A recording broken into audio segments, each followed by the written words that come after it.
Tentunya kita harus memahami betul, hati itu terbagi menjadi dua. Ada hati dunia, ada hati akhirat. Hati dunia adalah hati yang selalu memikirkan tentang dunia. Memikirkan tentang berbagai macam ekspektasi yang dia harapkan dia dapatkan dalam kehidupan dunia. Dia terus berupaya mendapatkan dunia, dia terobsesi untuk mendapatkan apa yang dia mau, dan hidupnya tidak pernah lepas dari pusaran dunia. Entah itu jabatan, entah itu status, entah itu penampilan, ataukah simpati dari tepuk tangan manusia. Itulah hati yang mereka terpenjara dengan dunia. Padahal pada hakikatnya, dunia itu tidak pernah menjadi tempat yang nyaman bagi hati.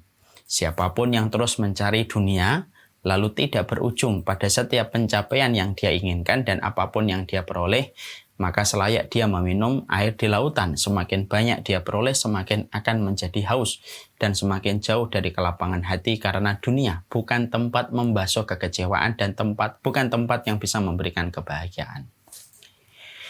Beda dengan hati yang kedua. Hati yang kedua itu adalah hati akhirat. Hati akhirat itu adalah hati yang apabila telah jatuh cinta kepada akhiratnya, maka dia selalu akan terfikir dengan urusan akhiratnya. Tidak ada yang dia fikirkan kecuali adalah kehidupan di kampung akhiratnya. Dan tidak ada yang dia lakukan kecuali dia selalu bertransaksi dengan seluruh ketaatan yang dia lakukan supaya dia layak untuk menjadi penduduk surga yang telah dijanjikan oleh Allah. Orang yang telah jatuh hati dengan akhiratnya, dia tahu bahwasanya surga itu merupakan alat tukar dari Allah setiap Allah bertransaksi kepada setiap hamba yang beriman. Sebagaimana yang dikatakan oleh Rasulullah. Ala inna sil'atallahi ghaliyah, ala inna sil'atallahi hiyal jannah. Sesungguhnya surganya Allah itu mahal betul harganya. Dan sesungguhnya barangnya Allah itu mahal betul. Dan barangnya Allah itu adalah surga. Dan orang yang jatuh hati terhadap akhirat tahu sesungguhnya surga yang Allah janjikan itu surga yang mahal. Makanya mereka bertransaksi dalam setiap ketaatan, dalam setiap kebaikan, dalam setiap ibadah yang mereka goreskan pada kehidupan mereka, supaya mereka layak untuk mendapatkan tiket, untuk mendapatkan barangnya Allah yang mahal, dan barang Allah itu adalah surga.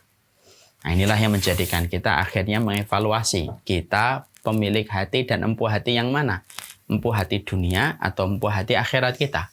Dan kalaupun kita ingin mencoba untuk mengarahkan poros hati kita dan mengarahkan arah kehidupan hati kita menuju kepada akhirat, tentunya yang kita harus lakukan adalah membangun referensi, membangun ilmu, supaya betul-betul kita tahu apa yang harus kita lakukan. Di dalam kita bertransaksi kepada Allah, supaya setiap transaksi kita akan dibayar cash dan kontan oleh Allah untuk mendapatkan surganya Allah yang menjadi harapan kita dan menjadi obsesi terbesar kehidupan kita. Nah, inilah yang kemudian menjadikan kita akhirnya membahas, yaitu jalan pintas ke surga. Kenapa kita harus membahas jalan pintas ke surga? Iya, karena kita semuanya adalah orang yang ingin mendapatkan surga. Kita ini pemulung surga. Kita ingin mendapatkan surga dalam kehidupan kampung berikut kita. Karena kita tahu bahwasanya manusia itu terbagi menjadi dua. Ada yang mencari kehidupan di balik kehidupan yang sempit. Ada yang mencari kehidupan di balik kematian. Dan kita adalah orang yang ingin sekali mencari kehidupan di balik kematian, yaitu dengan mendapatkan surga. Ketika kita sudah sepakat bahwasanya ada kehidupan di balik kematian, dalam perjalanan kita untuk melanjutkan perjalanan itu sampai berujung kepada surga yang menjadi harapan, doa, ekspektasi, keinginan kita yang tertinggi untuk mendapatkan surganya Allah, nah disitulah kita juga harus paham apa sih perkara yang menyegerakan kita untuk bisa menjadikan kaki kita menapak pada kehidupan surga. Dan ini kita butuhkan. Kenapa kita butuhkan? Karena hidup kita pendek. Kemudian karena amal ibadah kita tidak selalu kita lakukan setiap waktunya. Ya, belum lagi terkadang kita mengalami dalam kondisi futur iman. Kalau kita kemudian menuju kepada surga yang menjadi harapan kita dan puncak tertinggi obsesi kita, lalu kita mengandalkan amal ibadah biasa, kita khawatir amal ibadah biasa tidak kuasa untuk membeli barangnya Allah yang mahal yang bernama surga.